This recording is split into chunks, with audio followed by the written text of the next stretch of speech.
Bien, entonces estamos en el ciclo de charlas de actualización para estudiantes egresados y profesionales en turismo. Esta actividad, como les mencioné, está enmarcada en la celebración del Día Mundial del Turismo y está organizada por el programa Alumni y la Coordinación General de Carreras de Turismo. Ahora escucharemos al señor Marvin Campos Montoya, coordinador general de las carreras de turismo de la Universidad Técnica Nacional. Buenos días, Pedro. Muchas gracias. Buenos días a los compañeros directores de las carreras de turismo de las diferentes sedes, a la señora Emilce Rivera, directora de la sede central, igual a la compañera Ana Lorena Vargas, directora igual de la sede central del nivel de bachillerato y licenciatura, al compañero Marvin Gularte, director de la carrera de gestión ecoturística en la sede de Guanacaste. Nos acompaña también la compañera Denia Castro, que es actualmente la directora de docencia de la sede del Pacífico, pero también es docente de la carrera de turismo y fue por muchos años directora de las carreras de turismo.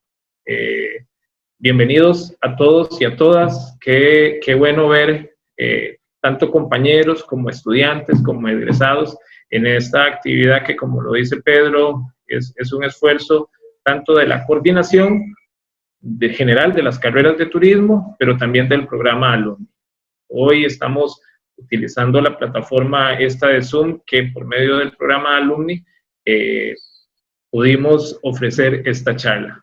Como se recuerdan, el año pasado, tanto en la sede central como en Punta Arenas, se organizaron charlas de actualización, principalmente pensando en el tema de la renovación de la licencia de los compañeros que trabajan como guías de turismo y de las horas que tienen que acumular como requisito para hacer esa renovación.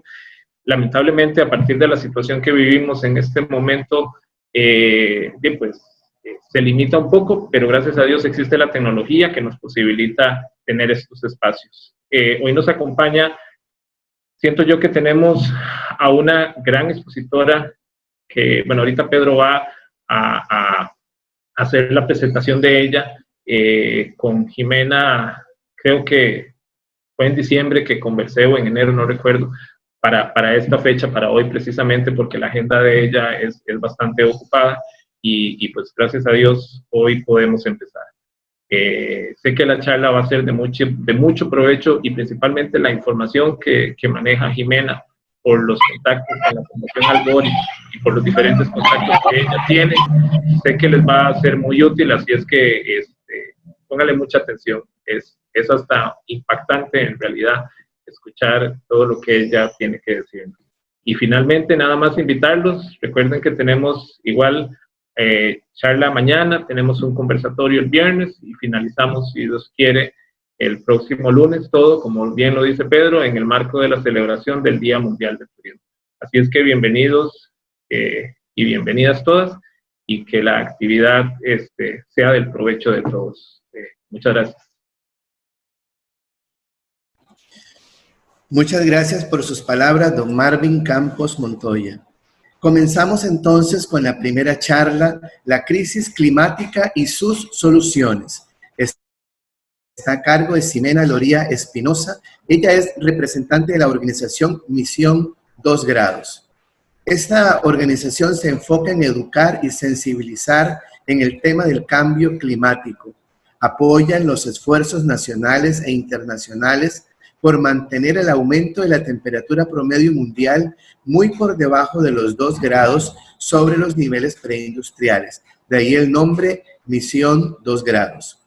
Jimena es bióloga costarricense, recibió el pasado 26 de julio el Premio Internacional Alfredo Sirkis Memorial Green Ring, otorgado en la Cumbre 44 de Climate Reality Leadership Global Training, que es liderada por el Premio Nobel y expresidente de los Estados Unidos, Al Gore, fundadora y directora ejecutiva de la Fundación Misión 2 Grados. Jimena se formó como líder de realidad climática en Houston, Texas, en el año 2016. Después de la charla, vamos a tener un corto espacio para preguntas y respuestas. Pero por ahora, escuchemos con atención a Ximena Lorías Espinosa y su tema, la crisis climática y sus soluciones. Adelante, Ximena. Bueno, ¿se me escucha? Sí. Buenos días. Para mí es un placer estar aquí con ustedes ahora con esto de la virtualidad. He estado hablando con muchísima gente de diferentes sectores y este es un sector que para mí en especial es muy importante, que es el sector turismo. Y ya vamos a ver por qué al final de la charla. Esta es una presentación que les incumbe muchísimo a ustedes como profesionales en el área.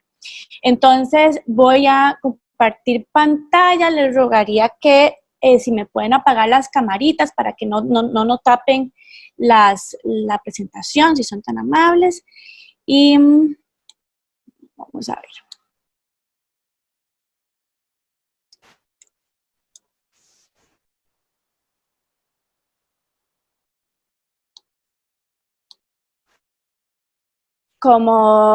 Como hablábamos, yo soy la directora ejecutiva de la organización Misión 2 Grados y la charla que van a oír hoy es la charla del Climate Reality Project, es la organización de Al Gore y adaptada un poquito, ¿verdad? Es una charla súper grande de 500 y resto de diapositivas, entonces adaptada a 40 minutos, que es el tiempo que me gusta tener a mí las charlas.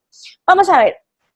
Hemos oído del cambio climático, cada vez está más en las noticias, cada vez está más en los periódicos, cada vez hay más libros, cada vez hay más discusión, ya no es una cosa que no se hable. Entonces, muchos nos hemos familiarizado con el término de cambio climático, pero a la hora de saber qué implicaciones tiene el cambio climático, necesitamos ir un poquito más allá y entender por qué se están dando esta serie de consecuencias que año con año las vemos en la mayoría de noticias y que se van incrementando en intensidad.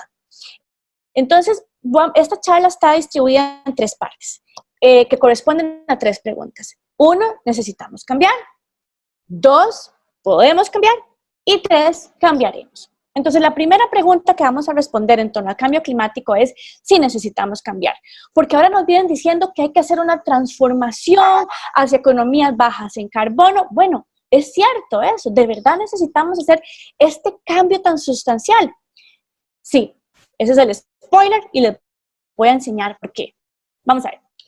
En 3 segundos los hago expertos en la parte de calentamiento global. Esta es la Tierra, esta es la atmósfera, este es el Sol. Tenemos radiación que viene del Sol. Parte de esa radiación va a ser reemitida al espacio y parte de esa radiación va a quedar aquí adentro de la Tierra, porque la atmósfera está compuesta por gases de efecto invernadero. ¿Qué es lo que hacen estos gases? Bueno, a la radiación que iba saliendo de vuelta al espacio, cuando choca con esas moléculas de esos gases, la mantienen aquí, ¿ok?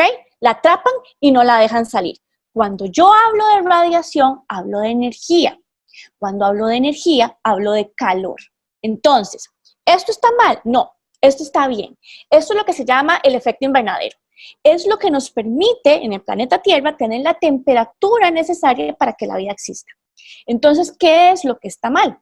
Lo que está mal es cuando estamos con nuestras actividades liberando gases y gases de efecto invernadero que van a ir a hacer lo mismo, atrapar energía, no dejándola salir, pero esa energía sí tuvo que haber salido. Entonces, lo que se hace es que la atmósfera se hace más gruesa, digámoslo en términos de gases de efecto invernadero, y energía que tuvo que haber salido de esa así de vuelta, se está quedando aquí adentro. Y eso está causando un aumento en la temperatura, porque cuando hablo de energía, hablo de calor. Ahora, actualmente estamos lanzando 152 millones de toneladas de esos gases por día a esa delgada capa de la atmósfera, como si esta fuera una alcantarilla abierta. Entonces, ¿de dónde vienen esos gases de efecto invernadero? De nuestras actividades de transporte, de nuestras actividades agrícolas, de ganadería, los procesos industriales, los rellenos sanitarios, las quemas de bosque, las quemas de charrales, la producción de petróleo. y la principal fuente son los combustibles fósiles. ¿Okay? Entonces, ¿qué es lo que está pasando? Que estamos liberando esta cantidad tan grande de combustibles fósiles o de gases de efecto invernadero, que la energía que está quedando atrapada ahorita por nuestra contaminación es equivalente a explotar 500.000 bombas nucleares de Hiroshima por día, los 365 días al año. Y resulta que ese montón de energía se está acumulando aquí. Esta es una foto que fue tomada por la Estación Espacial Internacional y básicamente nos demuestra el grosor de la atmósfera, porque uno tiende a pensar que la atmósfera es muy grande, pero no. Si usted va a agarrar su carro y la va a pasar con su carro, va a durar entre 5 y 10 minutos pasando esa capa. Y en esa delgada capa estamos depositando esa enorme cantidad de gases y atrapando esa enorme cantidad de energía. Entonces, por supuesto que hay consecuencias en la temperatura. Vean, por ejemplo, esto. Estas son las temperaturas de verano en el hemisferio norte, en lo que ellos llaman una línea base. 1951 y 1980. Ya para 1980 yo ya había nacido. Entonces, había un promedio, que es lo blanco, habían días más calientes que el promedio, que es lo rojo, y habían días más fríos que el promedio, en esa época, en esos 30 años. Ahora, cuando nos empezamos a pasar de década, vamos a ver cómo esto se va a empezar a correr. La siguiente década, vemos cómo la mayoría de días fueron más calientes que el promedio de la línea base. Y vean ese piquito que está a mano derecha, ese que es más rojito. Esos son días extremadamente calientes y los días fríos, bueno, son menos comunes. Si nos seguimos pasando de década, vean la tendencia. Y ahorita en esta década estamos aquí. Un promedio que antes existía ya no está ahí. Ya está 1.1, 1.2 grados más caliente. Tenemos muy pocos días más fríos que el promedio, pero tenemos este pico que se nos hizo muy grande, que son días extremadamente calientes, que son eventos extremos que antes cubrían el 0.1% de la Tierra y ahora cubren el 22.1% de la Tierra. Estamos hablando de en 50 años. 19 de los 20 años más calientes de los que se tiene el registro histórico han ocurrido desde el año 2001. El año más caliente en registro es el año 2016. 2019 quedó en segundo lugar, 2017, 2005 y 2018. Eso quiere decir que los últimos 5 años han sido los más calientes desde que se tiene el registro histórico. Y esto no es una casualidad, porque hay gente que nos está tratando de decir que este calentamiento es parte de un ciclo natural y que este calentamiento ha pasado a través de las eras geológicas, lo cual es cierto. Esto es del NOAA, que es una institución, todas aquí las fuentes son fuentes confiables. Entonces, vean aquí, eso es a 800,000 años atrás, ¿ok? Vean cómo una concentración, un pico de concentración de CO2 equivale a un pico en la temperatura. Y entonces es cierto, nos hemos ido calentando, cada vez que aumenta el CO2, la temperatura aumenta y así ha sido por bastante tiempo. Pero entonces, ¿qué es lo diferente en este caso que ya nos hace saber que somos nosotros los humanos los que estamos liderando este cambio? Bueno, que la concentración de CO2 está aquí, fuera de todo rango en el 2019, una concentración de 415 partes por millón, y que en 40 años a la actual tasa va a estar aquí. Y entonces ya vemos que esto no es parte de ese ciclo natural del que las personas hablan. ¿Cómo se ve eso entonces en la vida real? Este es, por ejemplo, Australia. En enero de este año alcanza un nuevo récord con 44 grados centígrados. Este es India el año pasado, que llega a 50.6 grados en esta provincia de India. Esto es en Europa, donde Bélgica, Alemania, Luxemburgo, Francia, Holanda, Inglaterra y Escocia, todos para julio del año pasado rompen sus récords de temperatura. Esto es en Alemania, junio del año pasado, el concreto explota en la carretera porque estaba muy caliente. Esto es Francia, el año pasado rompe su récord por 4 grados, ni siquiera fue 1.5 fueron 4 grados, alcanzando 46 grados centígrados. Este año Miami tuvo su semana más caliente desde que se tiene registro, alrededor de junio 29. Kuwait, la temperatura llega a 52 grados centígrados en julio del año pasado. También, esto es un dato importante, esto es en Omán. En el 2018, y suena complicado, pero no lo es, esta ciudad en Omán alcanzó un nuevo récord mundial para la temperatura nocturna baja más caliente. Eso quiere decir que en la noche, cuando la temperatura está en lo más bajo siempre, ese bajo subió tanto que alcanzó un nuevo récord. 42.6 grados en la noche. Eso quiere decir que este poblado permaneció sobre los 40 grados por 51 horas consecutivas. Y eso trae muchísimos efectos en términos de salud en las personas y en términos de los ecosistemas, porque nosotros necesitamos ese refrescamiento en las noches para poder nivelar nuestra temperatura. Esto es en Inglaterra, 2018, el asfalto derretido en la carretera. Esto es también el asfalto derretido en Turquía en el 2017. En Pakistán, en la ola de calor de 2015, mueren más de 1.200 personas. Y es que acordémonos que estos son ciudades, poblaciones que no tienen la infraestructura necesaria para que las personas puedan protegerse de ese calor. Entonces ustedes me van a decir, ok, ya sabemos que hay un incremento enorme en la temperatura. Pero entonces, ¿por qué, si la energía de esas 500.000 bombas nucleares está siendo acumulada, por qué no sentimos un aumento todavía más brusco en las temperaturas atmosféricas? Y la respuesta es la siguiente. Resulta que el 93% del calor extra va a ser absorbido por los océanos, lo cual nos salva por un lado, pero nos causa muchísimos problemas por el otro. Vamos a ver. Resulta que al incrementar las temperaturas, los océanos van a evaporar más humedad a la atmósfera. Y entonces, esta humedad acumulada me está causando eventos meteorológicos mucho más fuertes. Por ejemplo, los huracanes. Entonces, ahora tenemos huracanes que tienen una cantidad enorme de lluvia al mismo tiempo que el agua está más caliente. Entonces, por ejemplo, tenemos el superciclón Amphan, que para mayo de este año afectó lo que fue Bangladesh, lo que fue India, en la parte de Calcuta. Y aquí vemos un Bangladesh que todos los años se ve destruido por efectos climáticos extremos. En particular, este agricultor nos dice, los suburbans han sido aniquilados, Amphan los mató, todas nuestras cosechas, todos nuestros árboles han sido destruidos, ¿qué vamos a hacer? Y es que aquí hay algo importante. Yo les puedo asegurar que Bangladesh prácticamente no ha emitido nada de gases de efecto invernadero, ¿verdad que no?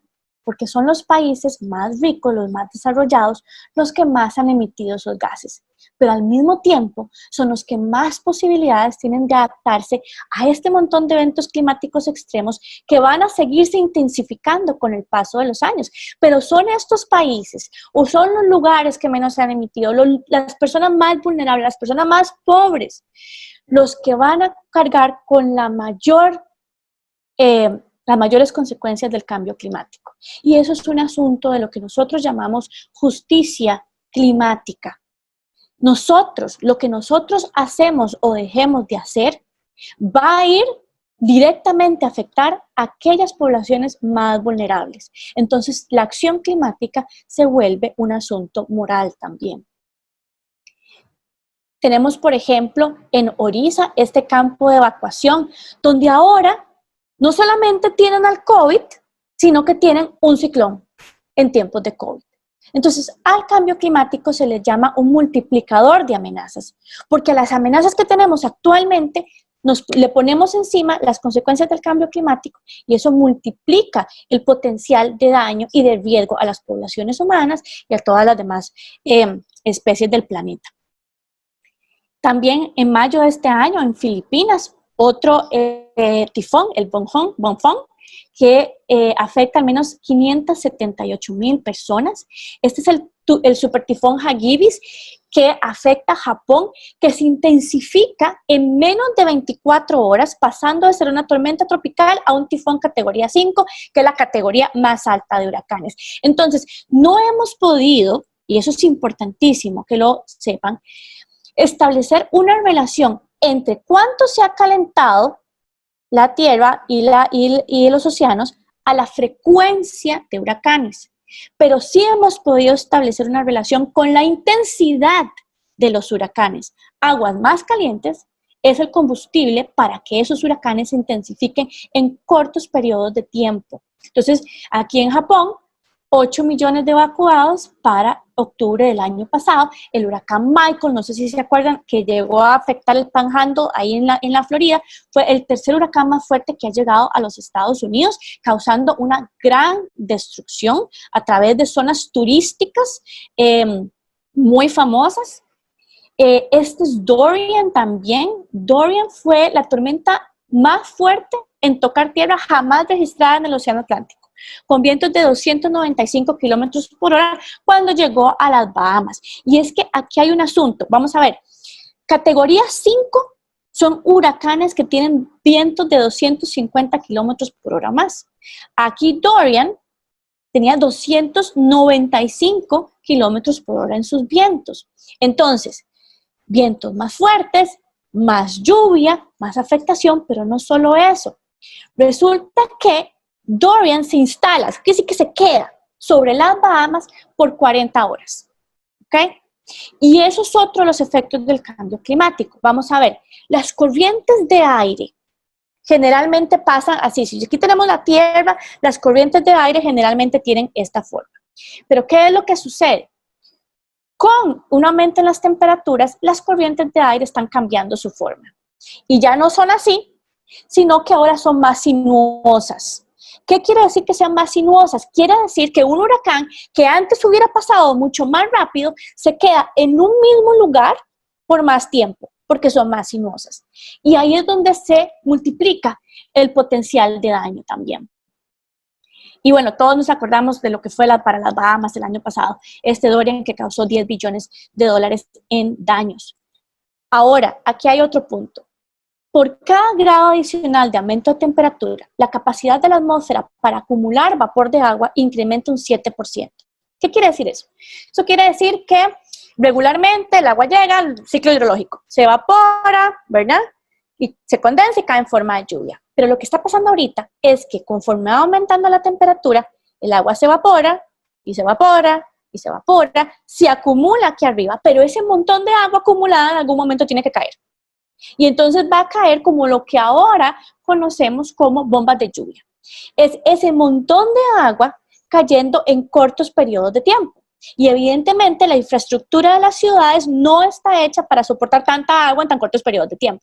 Entonces aquí lo más común que se está viendo es un aumento en la cantidad, eso sí, y en la intensidad de las inundaciones. Entonces aquí tenemos inundaciones en China, por ejemplo, en India, en Rusia, todo esto para el año pasado, en Nebraska para el año pasado también, Australia, un año de lluvia en una semana, cae en febrero del año pasado, en Maryland también.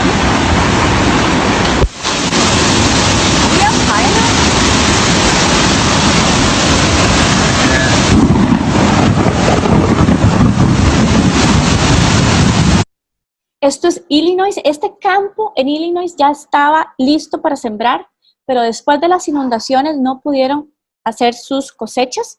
Y esto nos viene a indicar en todo lo que veamos nosotros la vulnerabilidad en la seguridad alimentaria de las personas. Cuando se pierden cosechas, cuando se pierde ganado, cuando se pierde la oportunidad de sembrar, y eso baja la cantidad de producción y aumenta por consiguiente los precios. Esto es en España también, en Paraguay, en Costa Rica. En el 2016 tuvimos a Otto, no sé si se acuerdan de Otto. Pasa por San Carlos. Otto ha sido el huracán que ha llegado históricamente más al sur. Es el primero que toca Costa Rica. Eso fue en el 2016. En el 2017 tuvimos a Nate. Y el huracán Nate afectó a muchísimos más cantones que el mismo Otto, a pesar de que solamente fue tormenta tropical.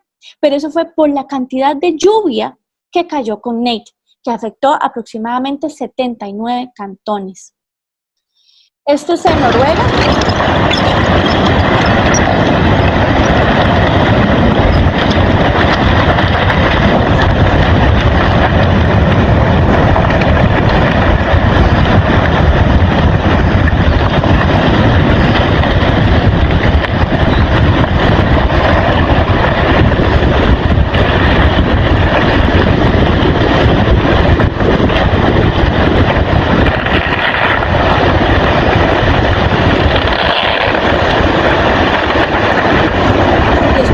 después de semanas de lluvia.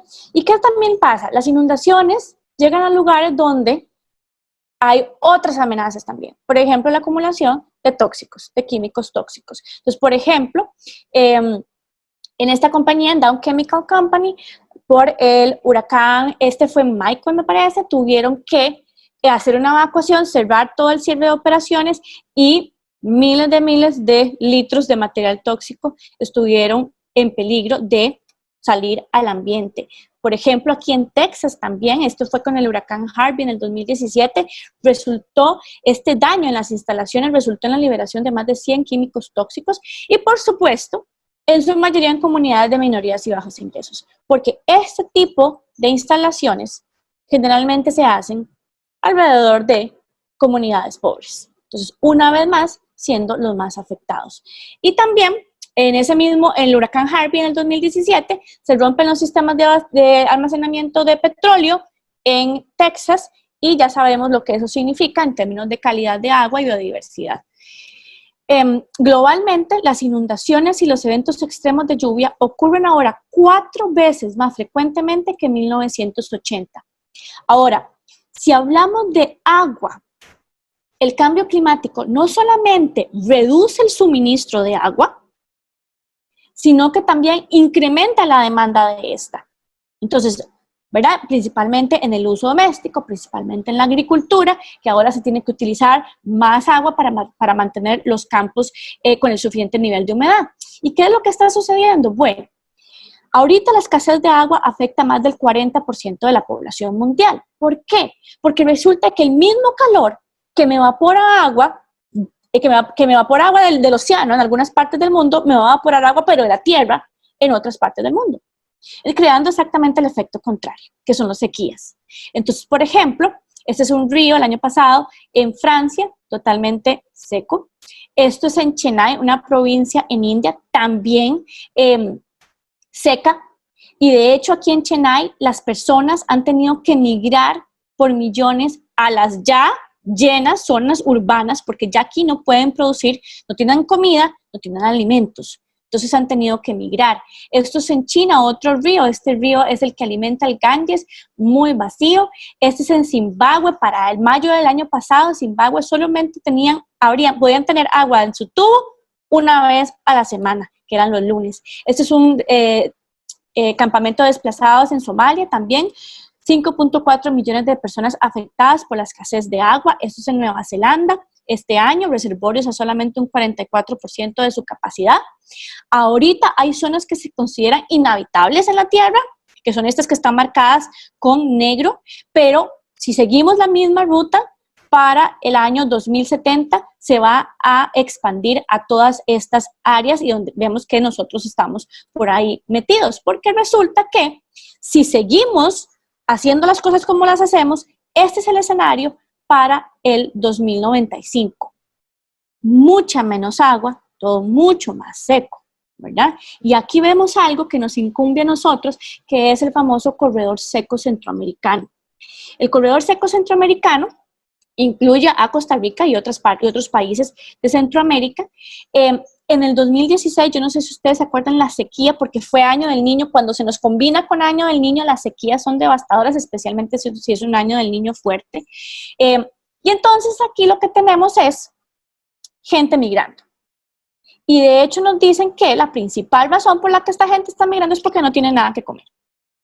Y a esas caravanas de migrantes que hemos visto que vienen de Centroamérica hacia Estados Unidos, que le han responsabilizado a la inseguridad ciudadana en esos países por este montón de migrantes, en realidad son migrantes que no tienen que comer y que vienen de las áreas rurales de Centroamérica y que están migrando porque ya no pueden producir por la falta de agua. Y esto se va a repetir alrededor del mundo también. Mucha gente que va a tener que buscar mejores oportunidades en otro lado. Y ya nos dicen que el mundo podría llegar a ver más de 1 billón de migrantes climáticos que van a tener que moverse de esas áreas a otras que ya están también bastante pobladas. Oh my goodness. The window is so hot, I can't even touch the window right now. Que hemos visto que, bueno, este año en California, ¿verdad? Que era No, apocalíptico, el this is cielo rojo, yo no sé si ustedes lo vieron, y la gente dice, pero si todos los años había incendios, sí, pero todos los años han ido aumentando en intensidad. Y esto ha sido por dos cosas. Una sequía prolongada que ha tenido la costa este de los Estados Unidos y temperaturas mucho más altas de lo normal. Entonces, eso sí está relacionado con el cambio climático. También en Australia, nos recordamos de Australia el año pasado, vemos de ver los koalas, gente rescatando koalas, canguros. Y aquí hay otro problema. Cuando el sol, la radiación pega en hielo en los polos, el mismo hielo la refleja de vuelta al espacio. Pero cuando ese hielo se derrite, esa energía es absorbida por los océanos, que es también lo que está sucediendo. ¿Por qué? Porque los polos están rompiendo también sus récords de temperatura. Es 4 de julio del año pasado, teníamos a 3 lugares de Alaska más calientes que lo que estaba Costa Rica en ese momento, por ejemplo, que es un país tropical. Y entonces, esto es lo que está pasando. Esto que vemos aquí es lo que se llama un vórtice polar. Ven aquí en el centro, que es ahí el puro centro, ese es el polo norte, ¿ok? Entonces, vean cómo los vientos tienen esta forma, una forma circular. Y eso es el vórtice polar. Resulta que los vientos, al tener esta forma, lo que hacen es concentrar el frío ahí, allá arriba en el polo norte. Pero ¿qué es lo que ha pasado? Lo que ha pasado es que ese vórtice se ha roto, porque le han venido vientos mucho más calientes desde el sur. Al romperse esos vientos, uno, baja el frío, y ahí es donde se han visto heladas en la parte, en Estados Unidos y en Europa, pero ese calor entra. Y por consiguiente hemos visto cómo, ¿verdad?, se están derritiendo los polos. Esto se supone que tiene que ser nieve. Aquí ahorita a los perros les salen agallas, ¿verdad?, y aletas. Y por eso se dan casos como este, febrero 25 del 2018, donde la temperatura en el Polo Norte fue 28 grados más arriba de lo normal. El Polo Norte ha experimentado olas de calor en medio del invierno en los últimos 3 años consecutivos. Aquí nos falta 2019, 2016, 17, 18. Y si nos vamos al Polo Sur, es el mismo caso. Aquí la temperatura alcanza para febrero del 2020 los 20 grados centígrados. Un nuevo récord para la Antártida también. Entonces, ¿qué es lo que sucede? Se derriten los polos. Súmele eso, que el agua más caliente se expande. Entonces, lo que pasa son estos. Un aumento en el nivel del mar. Aquí estamos, esto es Miami, aquí no ha llovido. Esto es Miami en una de sus famosas ahora mareas altas, que se les llaman los king tides. Entonces vemos a Miami invirtiendo muchísima plata en mejorar sistemas de extracción, en subir aceras, en subir calles, porque esto se repite cada vez más frecuentemente. Italia, por ejemplo, la Basílica de San Marcos se ha inundado 6 veces en los últimos 1200 años. Y 4 de esas 6 veces han ocurrido en los últimos 20 años. Esto es, por ejemplo, Kiribati, que se prevé que va a ser la primera nación en desaparecer por un aumento en el nivel del mar. Y el expresidente de Kiribati lo dice en un discurso muy emotivo, dice, sabemos lo que nos viene, sabemos que tenemos que irnos, pero si yo voy a mover a mi gente, lo voy a hacer con dignidad, no como refugiados climáticos.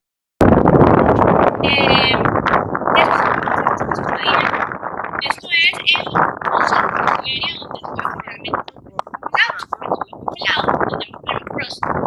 Pero resulta que con temperaturas por arriba de los 6 grados de lo normal, ese permafrost no congelado se está derritiendo y está soltando lo que por mucho tiempo fue almacenado, que son burbujas de gas. Y este es el gas metano. Y resulta que el metano, en un corto tiempo, es mucho más potente que el mismo CO2 como gas de efecto invernadero en atrapar energía. Y eso se está liberando. Ustedes pueden imaginarse la cantidad enorme de permafrost que hay allá en la tundra en Siberia y se está liberando en cantidades grandes. El cambio climático está alterando los ecosistemas naturales de manera que está haciendo la vida mejor para las enfermedades infecciosas.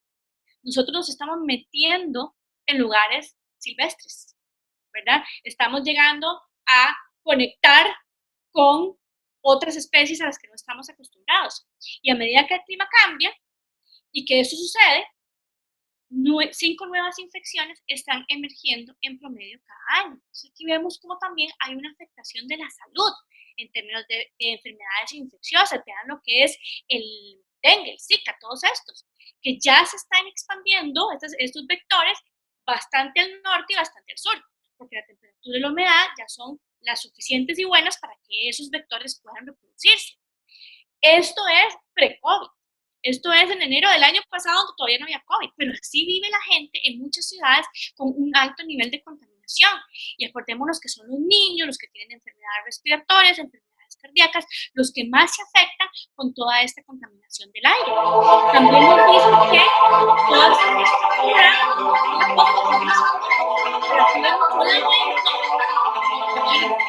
todos los eventos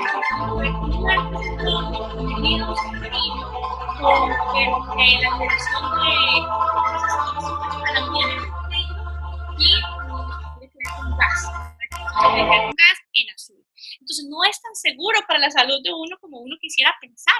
Los océanos son ahora también 30% más ácidos en comparación a antes de la revolución industrial, porque ese CO2 entra en el agua, reacciona y forma y baja el pH, lo cual está afectando la vida de las especies. Está en la gran barrera de arrecifes de coral, ha perdido la mitad de su cobertura en los últimos 30 años, un 30% desde 2016. Ya sabemos que se afectan los corales, se afectan los peces que están, ¿verdad?, ligados a los corales, y así se va en términos de la cadena alimenticia, como todo se va afectando.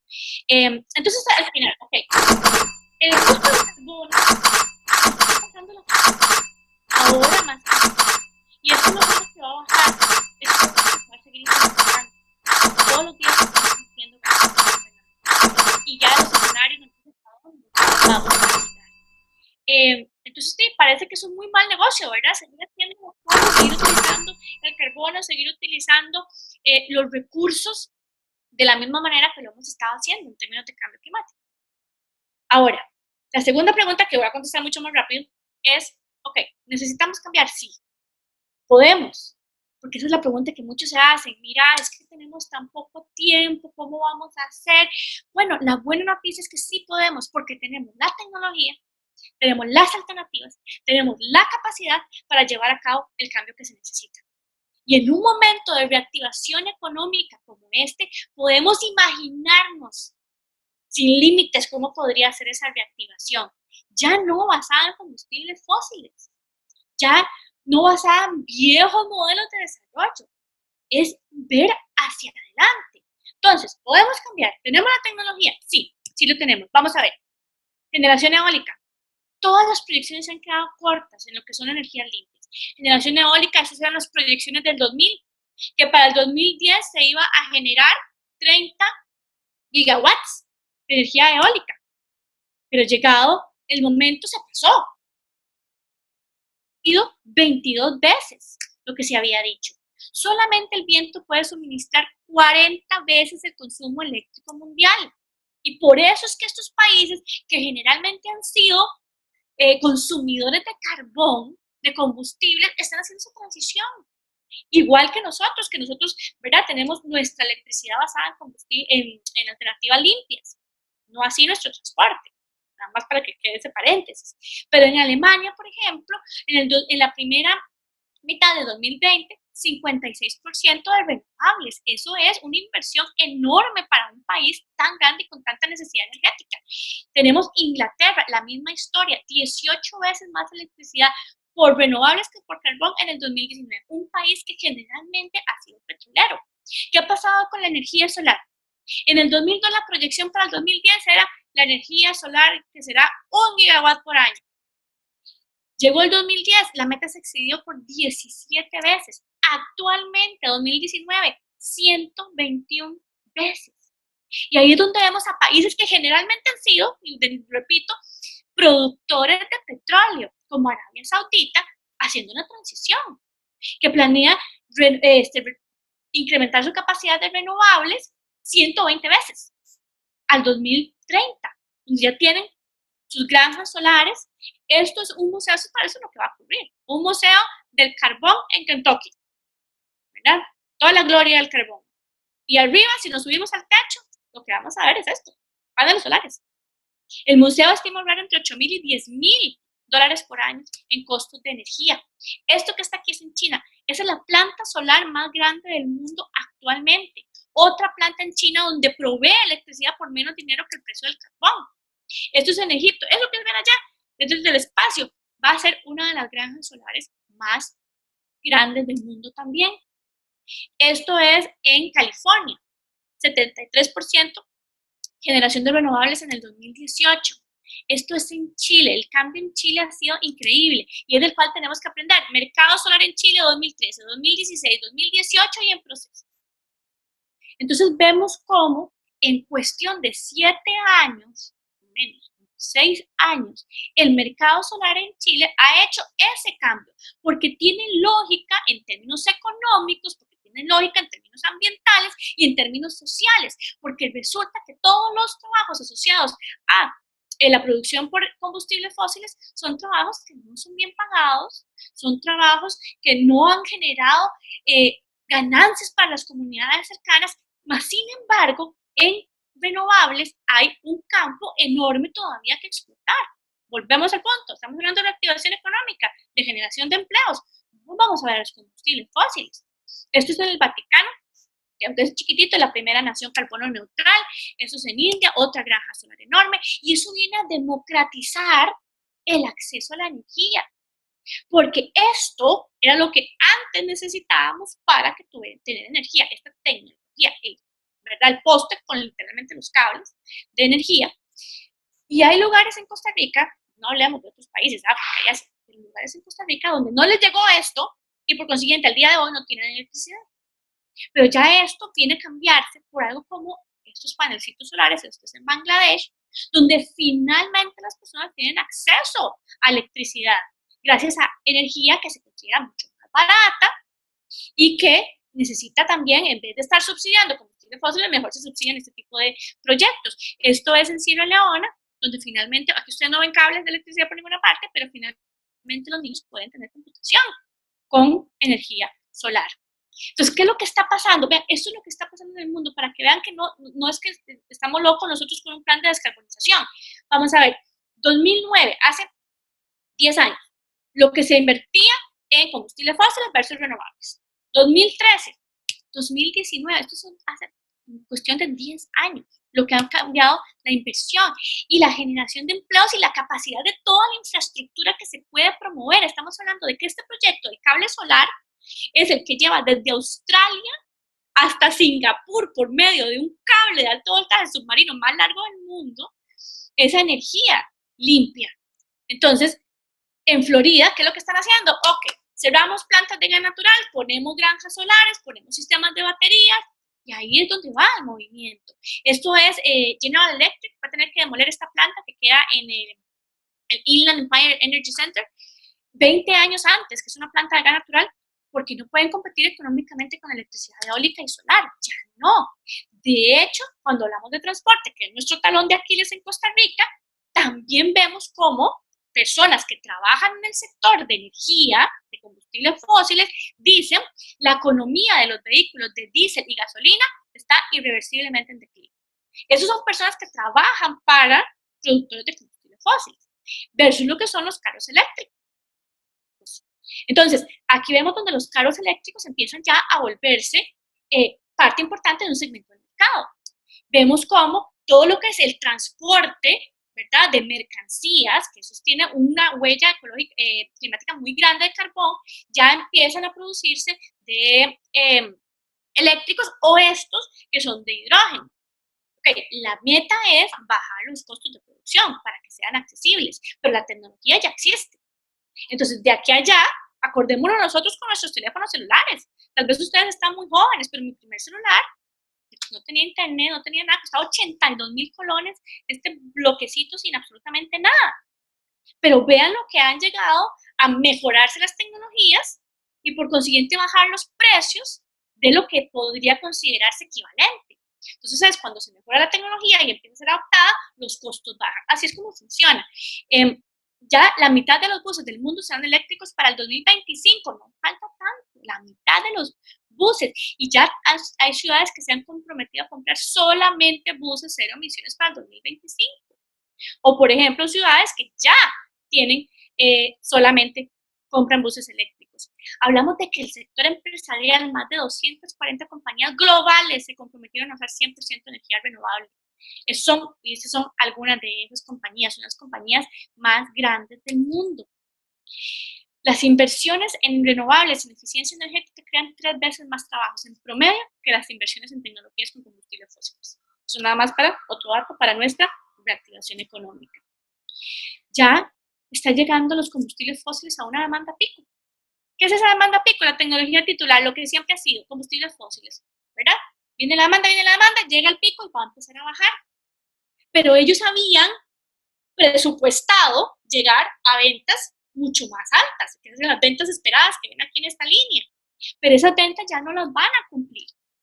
Por el contrario, viene la tecnología retadora, que son los renovables, y que más bien va subiendo, ¿verdad? Haciendo el cambio por las tecnologías titulares. Entonces, todo esto que está aquí, estos activos de las empresas de tecnología titular que no se pudieron vender o que no se van a poder vender, están causando pérdidas a las empresas de energía. Entonces, ¿qué es lo que pasa? En la bolsa de Estados Unidos, en uno de esos índices, así es como se está dando ahorita el sector energía. El peor comportamiento desde la recesión del 2008. Ya esto pasó. Los retornos desde enero del 2017, 60% de retorno en energía limpia, menos 12% en combustibles fósiles.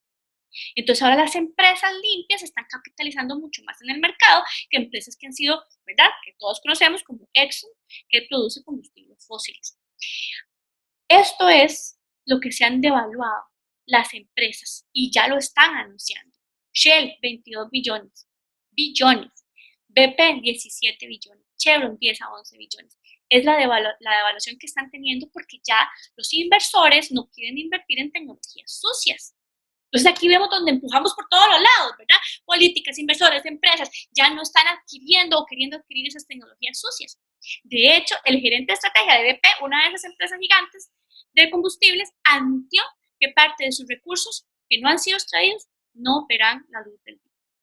Y eso nos llena de esperanza, porque ya vemos que esto viene del conocimiento desde las mismas empresas. Entonces, la última pregunta que yo les tengo es, ¿cambiaremos? Porque, a ver, necesitamos cambiar, porque podemos cambiar, tenemos las alternativas. La única pregunta que nos queda es, ¿cambiaremos? ¿Qué tan dispuestos estamos nosotros a liderar ese cambio? Porque resulta que en su momento hubo una revolución agrícola que hizo que la producción de alimentos, ¿verdad?, creciera. Después vino una revolución industrial que hizo que se incrementara dramáticamente la producción de bienes. Vino una revolución digital que nos empezó a conectar a todos, ¿okay?, y a utilizar datos de manera generalizada. Pero ahora, ¿cuál es la revolución que viene después de toda esta pandemia? Viene la revolución sostenible, que es reorganizar la economía alrededor de nuevas formas, cero emisiones, salud, equidad y crecimiento sostenible. Porque a eso es lo que tenemos que aspirar, a eso es lo que nos merecemos. Le debemos a esta generación que se ha movido y que está demandando cambios sustanciales, le debemos ese trabajo. ¿Por qué? Porque ellos no crearon este problema, pero sin embargo van a vivir las peores consecuencias del cambio climático. Entonces, cuando hablamos de qué hacemos, aquí en esta parte yo generalmente, digo, usa tu voz, usa tu voto, usa tus decisiones, como si tu mundo dependiera de ello. ¿Por qué depende de ello? Entonces aquí generalmente hablamos de, ¿verdad?, cuáles van a ser esas acciones que vamos a tomar. Primero, antes de entrar a esa parte que es el cierre, que es una cosa nueva, que no estaba, y yo, sí, para los que vieron la presentación del año pasado, no la van a encontrar porque es algo nuevo. Pero bueno, aquí está mi contacto para cualquier cosa. Y voy a dejar de compartir pantalla para verlos. Me gusta verlos cuando hablo de esta parte. A ver. Ahora sí, me voy para acá. Entonces yo creo que ahora sí, si quieren pueden prender sus cámaras para hablarnos un rato y vernos un poco a las caras.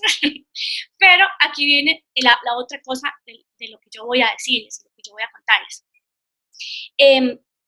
Ahora más que nunca tenemos que, porque la gente me pregunta, bueno, entonces, ¿qué hacemos? Bueno, sí, reciclamos, bueno, sí, usamos menos el carro, ahora con todo esto de la virtualidad, ¿verdad? La gente se traslada mucho menos, las compras se hacen, ¿verdad? Se los llevan a la casa. Vamos a ver, ha habido un cambio en los patrones de movilización de las personas, eso ha bajado un poco la emisión de gases, no lo suficiente, hay que decirlo, para el que diga que la pandemia ha sido un respiro para la Tierra, no lo ha sido tanto porque al final de cuentas el resultado final de cuánto se ha bajado no ha sido significativo, entonces nada más quiero que sepan eso, como una mala noticia. Pero lo interesante es que si ahora ustedes me preguntan qué hacemos, además de dejar de emitir por nuestra parte la mayor cantidad de CO2, porque eso es un asunto de combustibles fósiles, yo les voy a pedir otra cosa, y es que yo no sé si ustedes saben que hay un grupo de diputados que están promoviendo que volvamos a la extracción de petróleo y gas natural. Lo que volvamos no, que lo hagamos por primera vez en Costa Rica, la extracción de petróleo y gas natural.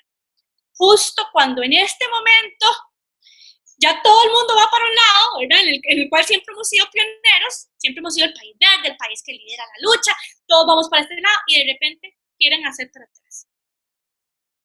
En este momento nos merecemos, y especialmente el sector turismo, una reactivación verde. Nos merecemos un país que produzca económicamente, porque no nos queremos quedar en el subdesarrollo, pero que lo haga de una manera sostenible, con nuestra fortaleza, que nuestra marca país, la que ha traído inversión extranjera, la que a pesar de que somos un país súper caro, la que ha traído estos millones de turistas, porque somos ese país paraíso verde, y así nos vendemos. Pero ahora viene y van a verlo en los medios de comunicación, una alta presión, para volver a hablar de extracción de petróleo y de extracción de gas natural. Y de gas natural, tenemos un problema con el gas natural, porque el gas natural, el nombre nos confunde. Gas natural, entonces suena como, ay, es natural. No, gas natural también emite CO2, emite metano también, que es todavía más poderoso como gas de efecto invernadero. Entonces, yo a ustedes les voy a pedir nada más, Ion, lo voy a poner aquí por el chat. Véanlo aquí en el chat. Se llama Suelten la Ley. Si quieren apoyarnos como organización. Mi organización está a cargo, entonces si firman, nadie les va a vender la base de datos a nadie, esa soy yo, la que está detrás de eso, para que firmen una petición para que aprueben la ley que hay ahorita en el Congreso. Hay una ley en plenario, hay una ley que ya pasó Comisión de Ambiente y que dice, nada más, queremos prohibir por ley la exploración y explotación petrolera en Costa Rica. Eso es lo que dice. Pero no la han querido discutir en año y medio que lleva en plenario. Entonces yo les pido que presionemos como ciudadanía, porque de repente estamos volviendo a ideas ancestrales y son los jóvenes los que tienen que vivir más tiempo con todos estos efectos del cambio climático. Eso por un lado, y si alguien quiere todavía ayudarnos con algún logo, y ahí le dejo la chanita a la UTN, un loguito apoyando la declaración de una Costa Rica libre de hidrocarburos. Les dejo la chanita porque también estamos juntando muchos logos, ya por dicha pasamos los 100 logos de empresas, organizaciones, ONG, fundaciones, asociaciones que están apoyando una declaración de Costa Rica libre de hidrocarburos. Entonces, no sé si tienen alguna pregunta o algún comentario de todo lo que se ha visto, y fue un placer estar con ustedes. Muchas gracias, Ximena. Entonces abrimos un muy, muy breve momento para las preguntas, para que Ximena las pueda contestar. Adelante, por favor, la persona que quiera comentar. Buenos días. Mi nombre es María Lee, de la sede central. Yo no tengo ninguna pregunta. Quisiera agradecerle a Ximena por la claridad en los términos y la explicación y todo, muy profunda. y muy clara, y pues quería agradecer eso. Y también en el chat participé diciendo que un principio de Carta a la Tierra es precisamente que con el derecho de poseer algo viene el deber y la responsabilidad de cuidar. Y yo creo que es un principio tan válido que quizás no le hemos dado tanta importancia y la profundidad que merece, porque si yo tengo derecho a tener un vehículo, con ese derecho viene mi responsabilidad y mi deber de cómo usar ese vehículo, ¿verdad? De la relación de ese vehículo con el ambiente. Entonces, eso es lo que llamamos una ecología profunda también. Entonces, esa es mi participación, mi comentario, y creo que cuando todos comencemos a pensar de esa manera, que si bien tenemos, cuando podemos empezar a dar pasitos hacia algo mejor. Muchas gracias. Muchas gracias. Creo que también es importante retomar algunas de las preguntas que se habían hecho en el chat. Por ejemplo, Sí. Catherine Quiroz pregunta, ¿qué sucede con los migrantes climáticos? Tengo entendido que ningún país puede negarles el asilo a esta población en vulnerabilidad. ¿Tendrá Costa Rica algún plan de apoyo a mediano plazo? Hablaban también del María Juárez, en el caso de los migrantes climáticos, ¿cómo se podría definir su nueva ubicación? Habíamos tenido también una pregunta de Sigifredo. ¿La migración climática también será un factor que altera y aumentará los efectos del cambio climático? María Juárez también preguntaba, en el caso de Costa Rica, hay muchas personas que se oponen al cambio en las medidas de plástico de único uso, en las áreas protegidas, que otras medidas drásticas en áreas. Agradecemos también todos los comentarios. Un poquitito lo de los migrantes climáticos. Vamos a ver, las políticas nacionales son las que van a terminar validando qué es lo que va a pasar con esos migrantes, ¿verdad? Tenemos países que están en la capacidad de recibirlos, tenemos países que no están en la capacidad de recibirlos, y eso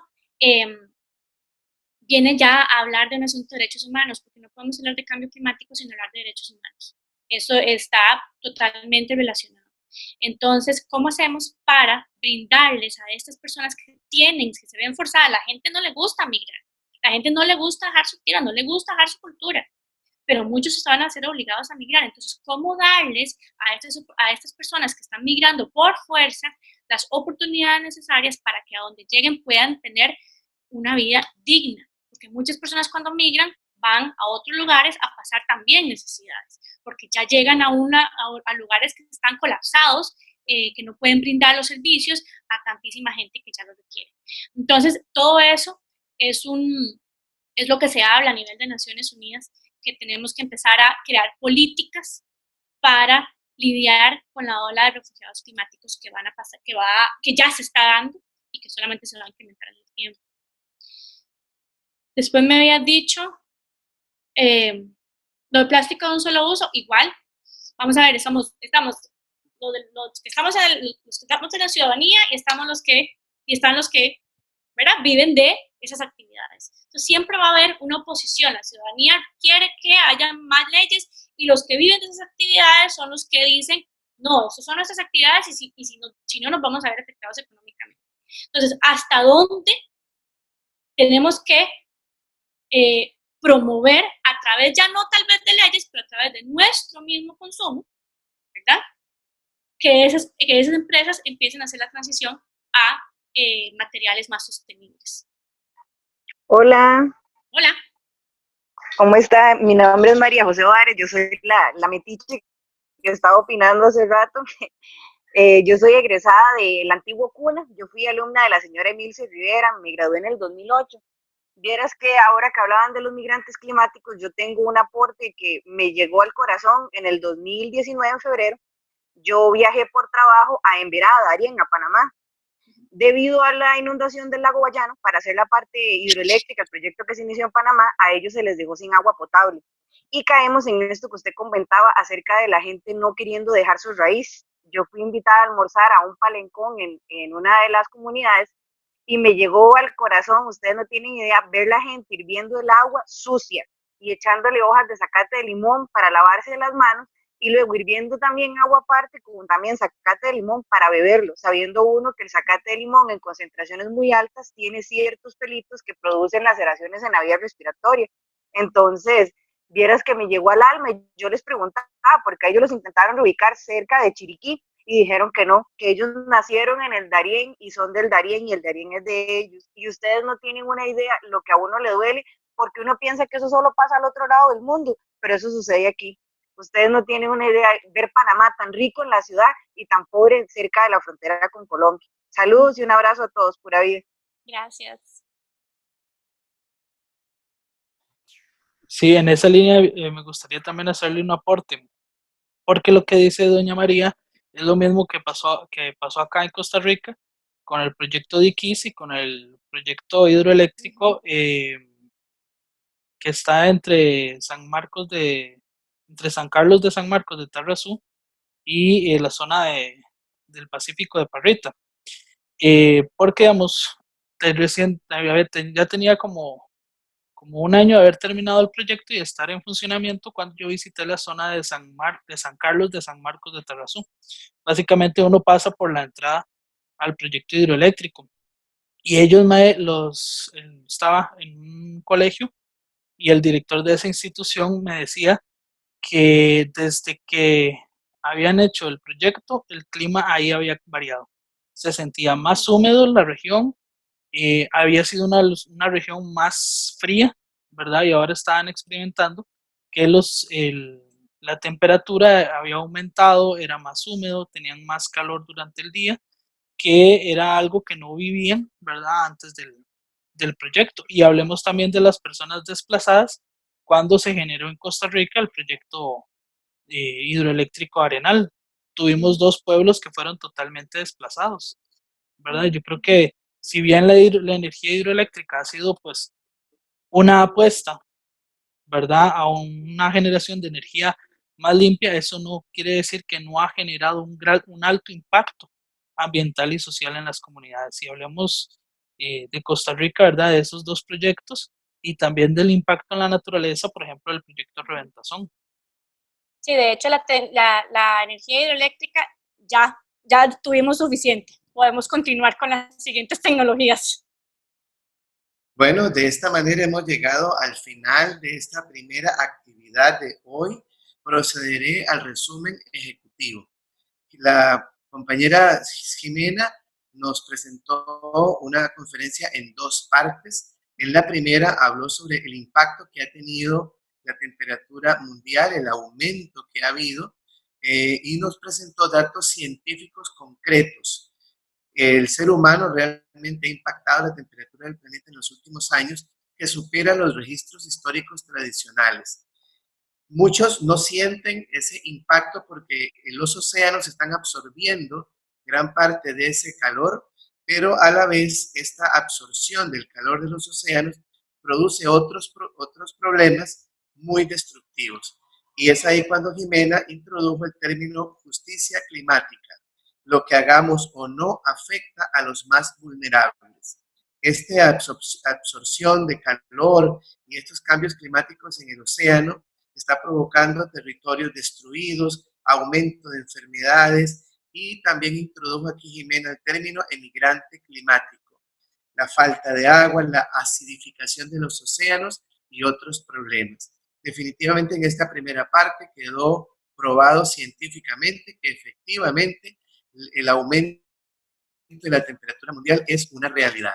En la segunda parte, ya dándonos esperanzas, habló sobre podemos cambiar.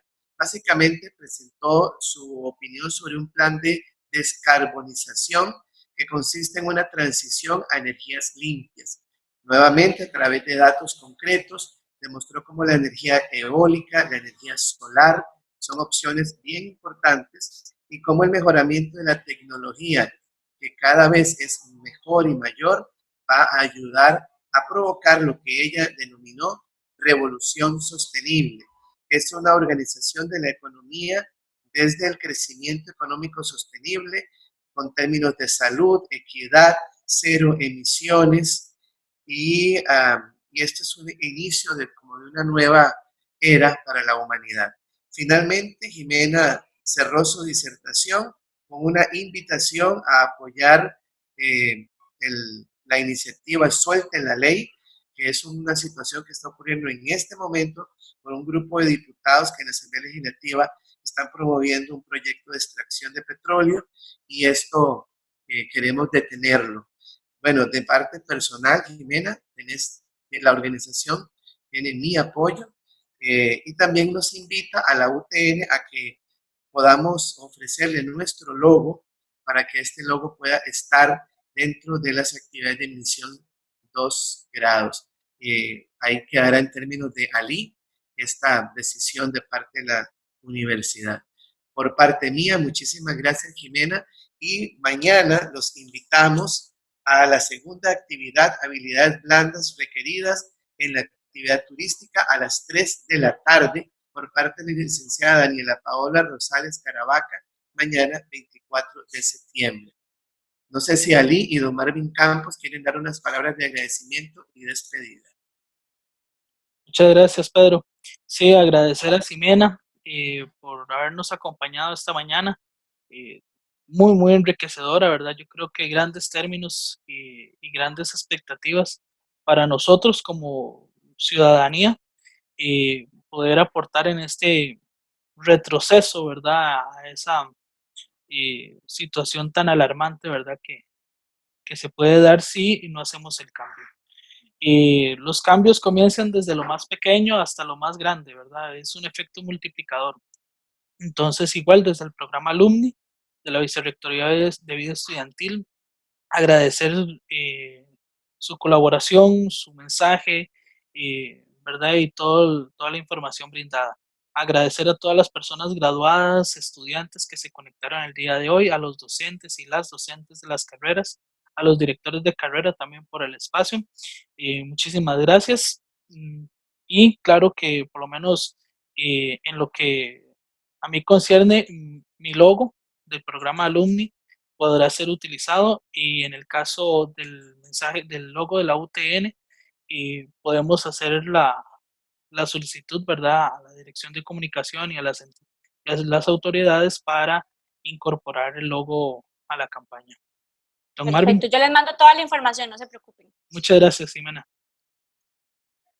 De mi parte, Jimena, agradecerle por su tiempo, por el espacio que sacó para nosotros. Yo sé lo ocupada que está usted ahí cuando hemos conversado, ¿verdad? Entonces, la charla para mí es increíble, ¿verdad? Es por ahí como lo anotaron algunas personas, es alarmante, pero más que alarmarnos, debemos de ocuparnos, ¿verdad? Y usted dio por ahí algunas luces de lo que ya se está haciendo y de lo que debemos continuar haciendo. Agradecerle a Ali, definitivamente, porque toda esta coordinación ha sido a través del programa de él, a los compañeros directores de carrera, a Emilce, a Lorena, a Marvin, a Pedro también, porque la participación de Pedro siempre es muy importante en este tipo de actividades para nosotros, y agradecerles definitivamente a los estudiantes, a los egresados, a todos los participantes. Por ahí creo que también hay algunos profesionales que no necesariamente son de la universidad, entonces agradecerles a todos. Recordarles e invitarles nuevamente, como lo dijo Pedro, mañana a la charla que tenemos a las 3 de la tarde, y esperamos verlos a todos y ojalá tener más participación. También pedirle a los estudiantes y a quienes participan que nos ayuden, nos colaboren con invitar a algunos otros compañeros, algunas otras personas que no participaron, a que puedan ingresar. El cupo, Ali, si no me equivoco y usted me corrige, son 300 personas, ¿verdad? Hoy como máximo creo que tuvimos 68, que en realidad es un buen número. Así es que agradecerles a todos, y Jimena, muchísimas gracias por su espacio y por la información, por el conocimiento que comparte con nosotros. De mi parte, buenos días y muchísimas gracias. Don Pedro. Jimena, unas últimas palabras, entonces. No, nada más los dejo ahí con, ¿verdad? Pequeñas acciones, pero con grandes resultados. Un voto, un logo, una firmita, va a tener un resultado muy grande para el país. Y esas son pequeñas acciones con grandes resultados. Muchas gracias. Bien, gracias a todos y a todas y nos vemos mañana. Hasta luego.